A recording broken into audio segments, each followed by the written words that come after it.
Hi everyone, today I'm gonna explain to you how to cancel Bitdefender automatic subscription.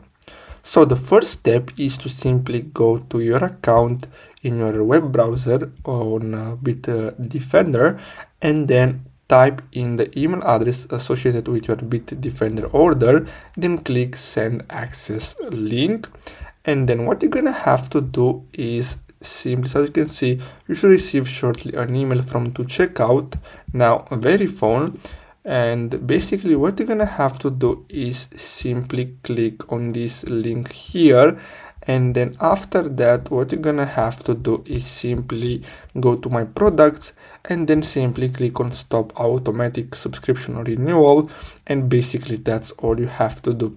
Now if you don't find this page here, you can simply pause the video and go and type in this in your browser, store.bitdefender.com/my account, and then you should basically get redirected to this page here. And as I said earlier, simply enter your Bitdefender email and then click on send access link, and then simply follow the next steps. So click the link, and then here you should see the stop automatic subscription renewal. So I really hope you found this video helpful. Don't forget to like and subscribe, and I'll see you in the next video. Thanks for watching.